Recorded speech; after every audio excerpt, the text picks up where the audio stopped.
शुरुआत मैं एक कहानी से करना चाहता हूं। जब मैं कॉलेज में था तो एक बड़ी इंटरेस्टिंग चीज मैंने पढ़ी। ये जो अमेरिकन बड़े बड़े कॉलेजेस होते हैं, आपने नाम सुना होगा, हार्वर्ड यूनिवर्सिटी, स्टैनफोर्ड यूनिवर्सिटी, नाम सुना है आपने? इनमें अगर कोई स्टूडेंट जाना चाहता है तो एक एग्जाम होता है, SAT, स्टैंडर्ड एप्टीट्यूड टेस्ट। नाम सुना आपने इसका? और मतलब पूरी दुनिया SAT करना चाहती है क्योंकि उससे हार्वर्ड यूनिवर्सिटी के दरवाजे खुलते हैं। जब ये SAT एग्जाम बनाया गया पहली बार अमेरिका में, तो एक अजीब सी चीज हुई। जब ये एग्जाम दिया जा रहा था, जो गोरे स्टूडेंट्स थे उनका परफॉर्मेंस अफ्रीकन अमेरिकन स्टूडेंट्स से बहुत अच्छा था। और मतलब हर साल एग्जाम होता था, गोरे जो स्टूडेंट्स थे वो टॉप स्कोरर्स होते थे, और अफ्रीकन अमेरिकन जो स्टूडेंट्स थे और जो स्पेनिश स्पीकर्स थे वो सेकंड टियर, थर्ड टियर पे रहते थे। पहले लोगों ने कहा कि जो अफ्रीकन अमेरिकन हैं ये कम होशियार है, इनको मतलब समझ नहीं आ रही। और ये चला, मीडिया में आया कि जो अफ्रीकन अमेरिकन हैं वो कम इंटेलिजेंट हैं, जो गोरे लोग हैं ज्यादा इंटेलिजेंट हैं। और फिर एक प्रोफेसर था, शायद हार्वर्ड यूनिवर्सिटी में ही था, उसने एक एक्सपेरिमेंट किया। उसने क्या किया कि जो क्वेश्चंस थे, जो क्वेश्चन बैंक था, सिर्फ क्वेश्चन बैंक, उसने अफ्रीकन अमेरिकन प्रोफेसर से बनवा दिया। मतलब जो क्वेश्चन पेपर लिखा गया SAT का, वो अफ्रीकन अमेरिकन वालों से उसने लिखवा दिया। आपको पता है क्या हुआ? सारे गोरे फेल हो गए। तो मैं आपको ये क्यों बता रहा हूं? देखिए, जो शिक्षा का सिस्टम है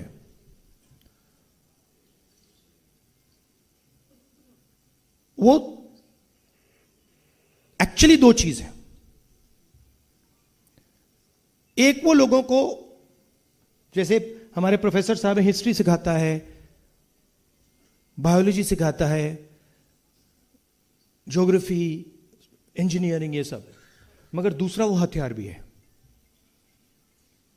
आपने बोला कि हमारा एजुकेशन सिस्टम था, आपका एजुकेशन सिस्टम कभी नहीं रहा है। ये बात आप समझिए, हिंदुस्तान का एजुकेशन सिस्टम कभी भी आज तक दलितों और पिछड़ों के हाथ में नहीं रहा है। मतलब पार्टिसिपेशन भी नहीं है। साहब को प्रोफेसर बना देंगे, रिस्पेक्ट दे देंगे,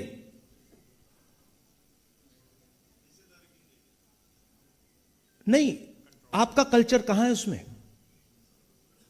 एजुकेशन सिस्टम में कहां लिखा है कि 3000 सालों के लिए इस देश में दलितों को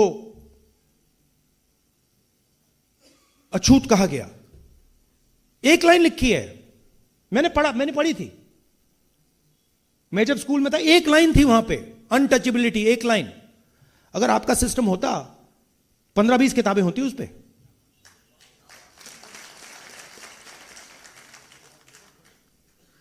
तो सिस्टम में पार्टिसिपेशन देना और सिस्टम में कंट्रोल देना बिल्कुल अलग बात है। पार्टिसिपेशन आपको दिया, कांग्रेस पार्टी ने भी दिया, अंबेडकर जी ने दिया, सबने दिया, मिलके दिया, बट हमारी पूरी कोशिश हुई मगर कंट्रोल आपको नहीं मिला। और जब तक आपको कंट्रोल नहीं मिलेगा, पार्शियल कंट्रोल, टोटल कंट्रोल नहीं, मैं ये नहीं कह रहा हूं कि 100% कंट्रोल, आज तो 0% है, 00 नेगेटिव चल रहा है आजकल। जब तक थोड़ा सा कंट्रोल, आपकी हिस्ट्री,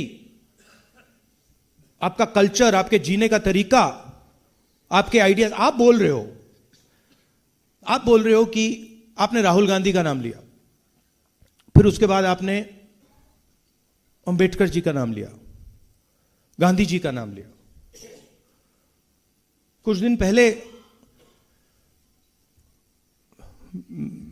मेरे साथ एक लड़का काम करता है, मेरे पास आया, उसने कहा देखिए आपने जो भारत जोड़ो यात्रा की, उसने देश का माहौल बदल दिया। मैंने उससे सवाल पूछा, मैंने कहा भाई बताओ एक बात, अगर मैं कन्याकुमारी से कश्मीर तक अकेला चल देता अकेला,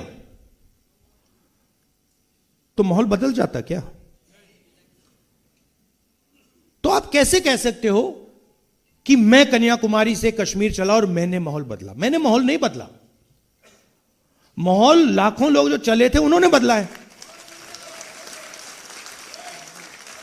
मेरा काम सिर्फ सुनने का है, चुप रहकर सुनने का है। आप अंबेडकर जी की बात करते हो, मैं आपसे पूछता हूं, मैंने उनकी किताब पढ़ी है, उनके जो आइडियाज थे, जो विचार थे, वो कहां से आए? क्या वो उनके दिमाग से आए? जनता से आए, आपसे आए? तो विचार किसके थे? विचार दलित समाज के थे, विचार पिछड़ा समाज के थे, आपके विचार थे। उन्होंने उसको क्रिस्टलाइज किया, वो आपकी आवाज बने। मगर आपके बिना ना अंबेडकर जी में, ना मुझ में, ना महात्मा गांधी जी में, ना किसी में शक्ति, कुछ नहीं है हमारे में। पावर आप में है, हिस्ट्री आप में है, समझ आप में है, ट्रेडिशन आप में है। आपसे बात किए बिना मैं कभी आपकी जिंदगी को समझ सकता हूं क्या? कैसे? अगर मैं आपसे बात, अगर हिंदुस्तान के दलित नहीं बोलते तो लोगों को अनटचेबिलिटी के बारे में मालूम ही नहीं होता। तो ये जो हमने फोटो लगा रखी हैं, अंबेडकर जी कैटलिस्ट थे। अंबेडकर जी ने, हम कह सकते, आपकी सोच को रिफाइन किया, आपकी सोच को शेप किया। मगर शक्ति और सोच आपकी थी, हिस्ट्री आपकी थी, दर्द आपका था। तो मेरा कहना है कि मेरे सामने इस भीड़ में 600 अंबेडकर बैठे हुए हैं।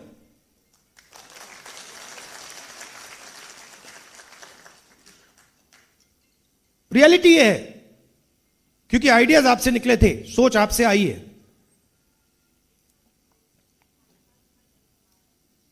और आजकल क्या हो रहा है, बड़ी अपॉर्चुनिटी मिल रही है।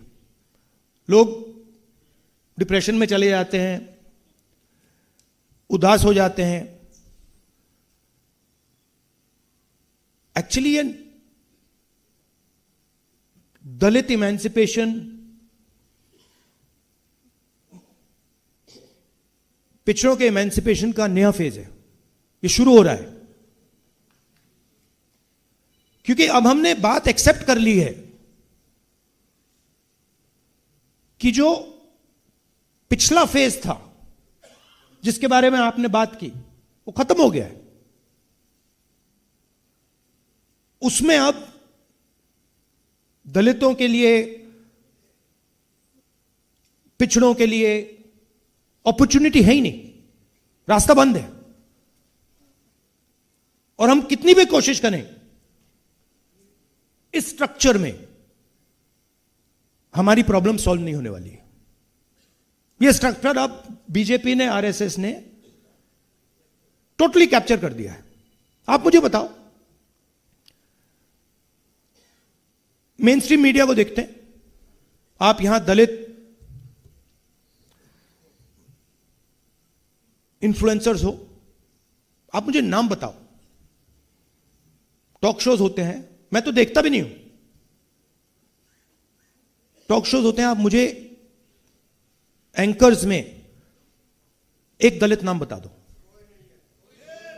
एक दलित, एक मुसलमान, एक पिछड़े वर्ग का, एक आदिवासी एंकर मुझे बता दो। जीरो। उनकी बातचीत चल रही है,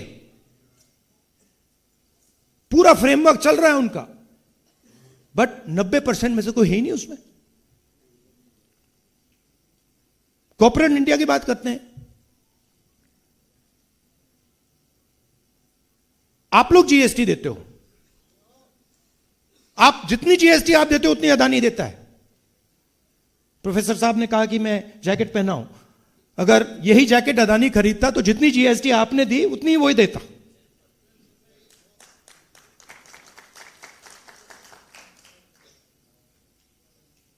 आप 200 सबसे बड़ी कंपनियों की लिस्ट निकालो, मालिकों की लिस्ट निकालो, और मुझे बता दो उसमें दलित कौन है। 15% आपकी आबादी है, 200 में से एक इंडस्ट्रियलिस्ट, 2 इंडस्ट्रियलिस्ट, 3 तो होने चाहिए, 5 होने चाहिए, 10 होने चाहिए, एक भी नहीं है, जीरो, -0, कोई है ही नहीं। मैनेजमेंट टीम की बात करो, वहां नहीं मिलेंगे आपको।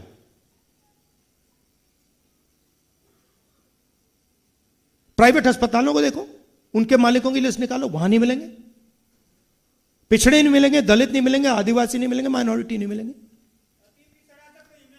अति पिछड़ा नहीं मिलेगा। तो जहां भी देखो, जहां भी आप देखो, किसी भी इंस्टीट्यूशन में देखो, किसी भी संस्था में देखो, आपको नहीं मिलेंगे। और मैं कुछ दिन पहले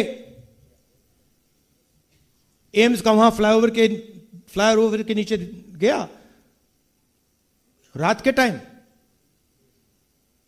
गया था, वहां कौन बैठे थे? वहां कौन बैठे थे? दलित, पिछड़े, आदिवासी, सब वहां बैठे हुए थे। मनरेगा की लाइन में जाके देखो, दलित, पिछड़े, आदिवासी वहां मिलेंगे आपको। मगर इंस्टीट्यूशनल फ्रेमवर्क में, एजुकेशन सिस्टम में, हेल्थ केयर सिस्टम में, ब्यूरोक्रेसी में, जुडिशरी में, मैं ये कह सकता हूं कि हां 2-3% लोगों को बैठा देते हैं, मगर पावर किसी को नहीं देते। पावर किसी को नहीं देते। 90 लोग हिंदुस्तान के जो जीएसटी है उसको बांटते हैं, बजट बनाते हैं, अभी आ रहा है, आप देखना, फोटो लेंगे, 10-11 लोग पिछली बार दिखाई थी, मैंने कहा था हलवा बांट रहे, देखो हलवा बांट रहे थे, ऐसे 11 लोग बैठे थे, उसमें मैंने देखा भैया इसमें एक ओबीसी नहीं, एक दलित नहीं, एक आदिवासी नहीं, और खुल के सामने कह रहे हैं कि देखो भैया हम हलवा बांट रहे हैं। और हजारों सालों से हलवा बांटते जा रहे हैं। छोटा सा चेंज आया था 1947, 15 अगस्त, और प्रगति हुई। मैं ये नहीं कह रहा हूं कि प्रगति नहीं हुई, मगर मैं ये भी कह सकता हूं, और मैं कांग्रेस पार्टी का सिपाही हूं, मैं ये भी कह सकता हूं कि पिछले 10-15 साल में कांग्रेस पार्टी को जो करना था वो नहीं किया। मैं अगर ये नहीं कहूं आपसे तो मैं आपसे झूठ कह रहा हूं, और मुझे झूठ कहना अच्छा नहीं लगता है। ये रियलिटी है, ये रियलिटी है। अगर कांग्रेस पार्टी ने दलितों की, पिछड़ों की, अति पिछड़ों की, वही तो बोल रहा हूं। तो अगर हमने आपकी कॉन्फिडेंस मेंटेन की होती, कभी भी आरएसएस पावर में नहीं आ सकती थी।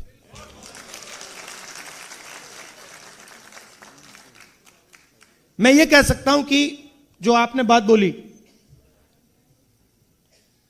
इंदिरा गांधी जी के टाइम फुल कॉन्फिडेंस मेंटेन थी। दलित, आदिवासी, माइनॉरिटी, अति पिछड़ा, ये सब जानते थे कि इंदिरा गांधी जी लड़ जाएंगी, मर जाएंगी उनके लिए। बट 1990s के बाद कमी आई थी, वो तो मुझे दिख रहा है। अब नाम तो नहीं लेंगे, बट ये रियलिटी, और इस रियलिटी को कांग्रेस पार्टी को एक्सेप्ट करना पड़ेगा।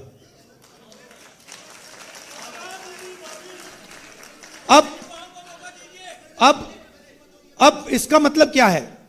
इसका मतलब है कि कांग्रेस पार्टी में पहले इंटरनल रेवोल्यूशन आना पड़ेगा, जिसमें हम आप लोगों को अंदर डालें।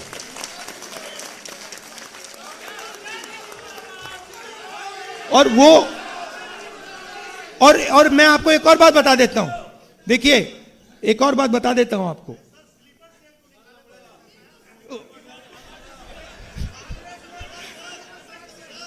देखिए, एक सेकंड बोलने दीजिए। देखिए, सुनिए, मैं आपको एक और चीज बहुत जरूरी बताना चाहता हूं कि मैंने पहले आपको बोला कि अंबेडकर जी आपकी आवाज थे, जो आपके दिल में था, जो आपका दर्द था। आपने कहा, उनके बच्चों के बारे में कहा कि उनके बच्चों की डेथ हो गई। उन्होंने अपने लक्ष्य को छोड़कर अपनी आवाज को वो नहीं सुने, अपने परिवार की उन्होंने आवाज नहीं सुनी, और आपके समाज की आवाज उन्होंने सुनी।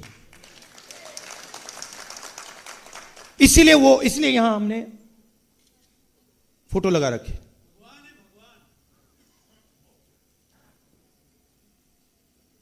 मगर हम कहते हैं कि देखिए, ये कॉन्स्टिट्यूशन जो है, ये अंबेडकर जी ने बनाया, ठीक है, मैं मान सकता हूं। मगर ये कॉन्स्टिट्यूशन जो है, इसको दलितों के दर्द ने बनाया है। जो आपने ह्यूमिलिएशन सहा है, जो आपने डिसरिस्पेक्ट सही है, जो आप पर अपमान किया गया है, उसका नतीजा यह है। अगर आप पर अपमान नहीं होता, अगर आपको अछूत नहीं कहा जाता, तो मैं नहीं सोचता हूं यह कॉन्स्टिट्यूशन बनता।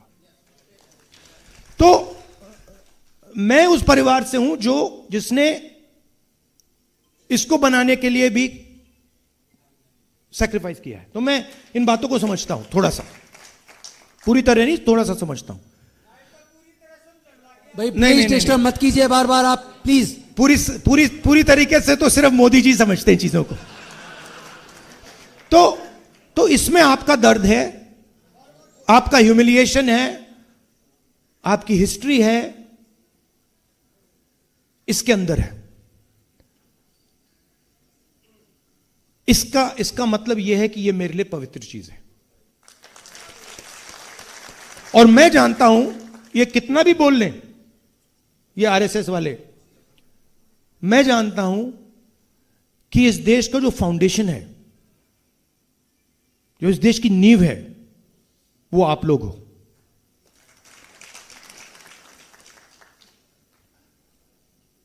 अब आप पर फुल स्केल आक्रमण चल रहा है, माइनॉरिटीज पर, दलितों पर, महिलाओं पर, आदिवासियों पर फुल स्केल अटैक चल रहा है। अब मैं खत्म फिदेल कास्ट्रो की एक कहानी से करूंगा, पता नहीं आपको अच्छी लगे ना लगे, लगेगी। जो जिन राजनेताओं को मैं बताता हूं उनको ये कहानी अच्छी नहीं लगती। तो फिदेल कास्ट्रो था वहां पे, वो रेवोल्यूशन कर रहा था क्यूबा में, सुना है नाम ना? सुना है। तो एक पत्रकार आया, न्यूयॉर्क टाइम्स का पत्रकार था, वहां पर लड़ाई चल रही थी, वो जंगल में बैठे थे। तो न्यूयॉर्क टाइम्स का पत्रकार गया, बैठ गया उनके साथ, कहता है भैया मैं आपका इंटरव्यू लूंगा। फिदेल कास्ट्रो ने कहा लीजिए। शुरू हो गया, कहता है फिदेल कास्ट्रो जी एक बात बताइए, आपकी जो मैनेजमेंट टीम है इसको आप ट्रेन कैसे करते हो? इनको आप मैनेजमेंट कैसे सिखाते हो? इनको आप मतलब लड़ना कैसे सिखाते हो? रेवोल्यूशनरी थॉट कैसे सिखाते हो? फिदेल कास्ट्रो जी ने उसको देखा, कहता है यार तू तो बड़ा बेवकूफ आदमी है, मैं थोड़ी सिखाता हूं। तो चौंक गया, कहता है सर आप नहीं सिखाते तो कौन सिखाता है? कहता है ये जो बटिस्ता बैठा है वो डिक्टेटर था, ये सिखाता है। तो फिर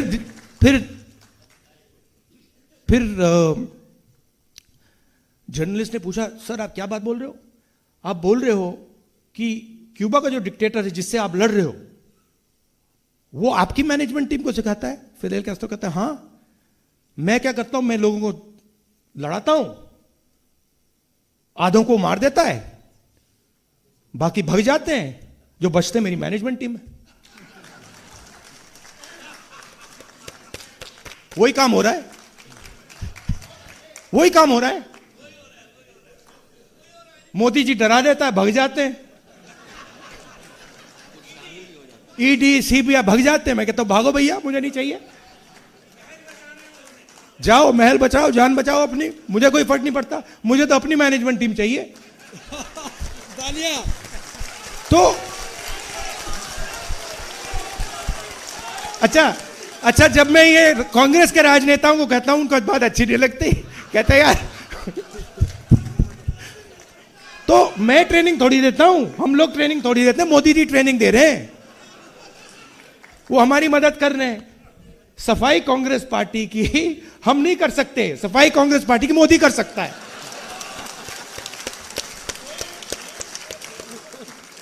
और हमारा काम जब मतलब लोग दौड़ रहे हैं उस साइड, तो हमारा काम दरवाजे खोलने का, ये जो जो सच्चे मैनेजर्स हैं आ जाए अंदर, तो ये चल रहा है आजकल। अंत में मैं आपसे कहना चाहता हूं, देखिए वो अभी आएंगे, वो सब होगा, थोड़ा सा टाइम लगता है इन चीजों में, मगर आप देखेंगे ये शुरू हो गया है। और लड़ाई विचारधारा की, देखिए जब मैं आपको क्लियरली बता देता हूं, जब केजरीवाल जी आए, शुरुआत में ही मैंने इनको थोड़ा देखा, ऑब्जर्व किया। ये जितना मोदी जी एंटी रिजर्वेशन है, जितना मोदी जी एंटी दलित हैं, उतना ही ये है, ठीक है? ये शायद ज्यादा, थोड़े मोदी जी से ज्यादा सोफिस्टिकेटेड है, वो हो सकता है। ये जो भी कोई सुनना चाहता है, देखिए मैंने यहां आके बोला आपसे कि देखो कांग्रेस पार्टी ने जिस प्रकार से आपकी इंटरेस्ट प्रोटेक्ट करनी थी, नहीं की। इस स्टेटमेंट से मेरा नुकसान हो सकता है, मीडिया कहेगी कि राहुल गांधी कह रहा है, मगर मुझे कोई फर्क नहीं पड़ता, क्योंकि रियलिटी है। तो जो विचारधारा की लड़ाई लड़ता है, जैसे अंबेडकर जी हैं, गांधी जी हैं, नेहरू जी हैं, हमें सच में इंटरेस्ट है और हमें आपके साथ रिश्ता बनाना है, दोस्ती करनी है कि आपको लगे कि अगर हम कुछ बोलें या अगर हमारे दिल में कुछ है, दर्द है, इरिटेशन है, ह्यूमिलिएशन है, जो भी है, हम उस आदमी को जाके बोल सकते हैं। वो उस बात को सुनता है, समझता है और उसके बारे में कुछ करने की कोशिश करता है। बस ये चाहिए। तो ये एक पहली मीटिंग है, ये प्रोसेस है। आपको देखना है कि राहुल गांधी सचमुच में, मेरे भाषण को एक्सेप्ट नहीं करो, आप मेरे भाषण को डाउट करो और फिर आपको मुझे देखते जाओ 1 महीना, 2 महीना, 3 महीना, 6 महीना, 8 महीना, 10 महीना, और फिर आप देखो कि यह आदमी सचमुच में हमारे इंटरेस्ट में काम कर रहा है या ऐसी आलतू फालतू बातें कर रहा है। बट मैं आपको बता रहा हूं, आपको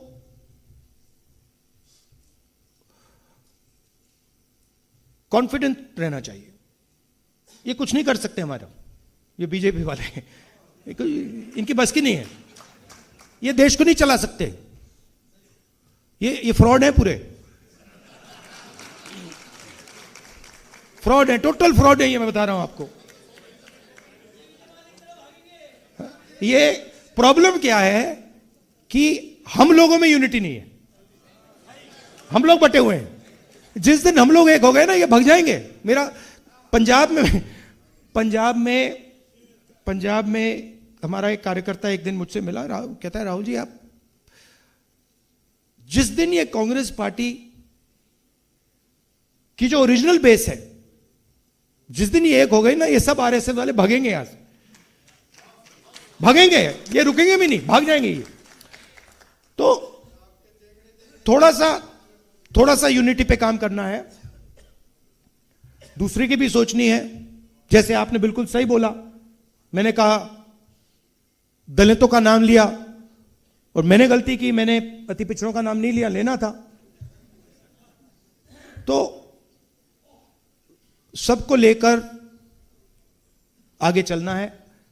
दलितों की इश्यूज थोड़ी अलग हैं, अति पिछड़ों की थोड़ी अलग है, माइनॉरिटीज की थोड़ी अलग है, बट सुनकर सबको एक साथ लेकर आगे चलना है। और एक मुझे लगता है शायद थोड़े साल लगेंगे, बट जो एक प्रकार से मोहन भगवत जी ने कहा कि जब कॉन्स्टिट्यूशन बना था तो हिंदुस्तान को आजादी नहीं मिली थी, तो उनका कहना था कि सच्ची आजादी मोदी जी के अंडर मिली, राम मंदिर, जिसमें ना किसी दलित को इनॉग्रेशन में, ना किसी दलित को बुलाया, ना किसी आदिवासी को बुलाया, ना किसी गरीब को बुलाया, अदानी जी अंबानी जी को नचा दिया। तो उन्होंने दूसरी आजादी की बात की, मगर एक्चुअली वो नहीं समझे कि वो दूसरी आजादी उनकी वाली नहीं है, वो हमारी वाली, वो आने वाली है।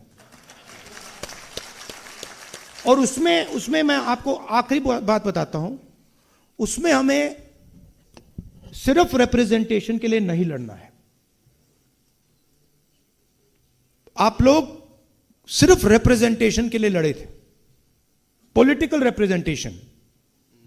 कांशीराम जी जिन्होंने बहुत अच्छा काम किया, वो पॉलिटिकल रिप्रेजेंटेशन के लिए लड़े थे। हुआ क्या, इन्होंने पॉलिटिकल रिप्रेजेंटेशन को इरेलेवेंट कर दिया। आज पॉलिटिकल रिप्रेजेंटेशन का कोई मतलब ही नहीं है। तो आज नहीं, वो लोकसभा में एमपीज मुझे कहते हैं बीजेपी के, भैया हमारी तो यहां पे मूर्ति बना रखी है। मतलब सर हम मतलब चुनाव जीत के आए, हमने सोचा था एमपी बनेंगे, यहां पे तो भैया मूर्ति बना के खड़ा कर दिया है, और मूर्ति बोल भी नहीं सकती। तो जो संस्थाएं, जो इंस्टीट्यूशंस हैं, चाहे शिक्षा के इंस्टीट्यूशंस हैं, कॉर्पोरेट इंडिया है, जुडिशरी है, इसमें शेयर ऑफ पावर चाहिए, शेयर ऑफ पावर। और शेयर ऑफ पावर और रिप्रेजेंटेशन में बहुत फर्क है। शेयर ऑफ पावर मतलब जैसे मैंने आपसे कहा 90 लोग बजट को बांटते हैं, आपने वहां पे 3 ओबीसी दे रखे हैं, 3 ओबीसी अफसर दे रखे हैं, उनको पीछे बैठा रखा है। 50% उनकी आबादी है, बट शेयर ऑफ पावर 5%। दलित 15% है हिंदुस्तान में, 16 कह लो। Share of power 1%। मैं सिर्फ बजट की बात कर रहा हूं। तो अगला सवाल शेयर ऑफ पावर और शेयर ऑफ वेल्थ का है। अदानी जी को हिंदुस्तान पूरा का पूरा धन दे रहा है, 16 लाख करोड़ रुपए, 16 लाख करोड़ रुपए 25 लोगों का कर्जा माफ किया है। 25 लोगों का 16 लाख करोड़ रुपए माफ किया। एयरपोर्ट दे रहे हैं, पोर्ट दे रहे हैं, सब उनको दे रहे हैं। तो ये धन की भी लड़ाई है। अगर देखिए, अगर धन की भागीदारी नहीं मिली, अगर इंस्टीट्यूशनल रिप्रेजेंटेशन नहीं मिला, और मान लीजिए अगले इलेक्शन में हम पूरा का पूरा रिप्रेजेंटेशन ले लें, तब भी प्रॉब्लम सॉल्व नहीं होगी। बिल्कुल ठीक है, क्योंकि फिर से वो संस्थाओं का कंट्रोल लेकर फिर से खत्म कर देंगे।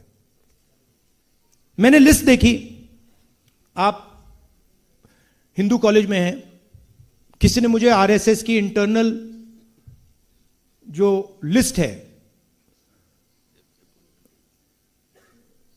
वाइस चांसलर्स, ये जो बोर्ड्स कॉर्पोरेशंस हैं, वो लिस्ट किसी ने मुझे भेज दी। तकरीबन 3000 लोगों की लिस्ट है, सारे के सारे अपर कास्ट है उसमें, सारे के सारे अपर, उसमें एक दलित भी नहीं है, कुछ नहीं है।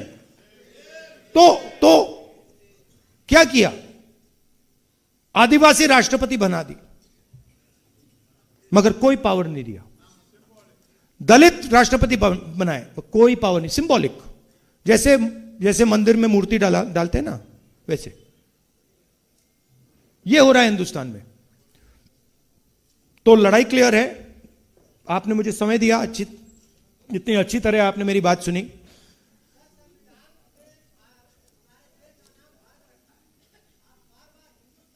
सही बात है, गलती है, भारत बोलूंगा। देखिए यही तो है ना। अब देखिए कितनी गहरी बात बोली है इन्होंने। हाँ, तो अब देखो, अब मोदी जी के सामने इसने ये कह दिया होता तो फिर क्या होता? पकड़ के अंदर कर देते, और मैं जाके गले मिलूंगा, कहूंगा भैया धन्यवाद, आपने तो मुझे बहुत अच्छा पॉइंट दिया है। आप सबका बहुत बहुत धन्यवाद। नमस्कार, जय हिंद।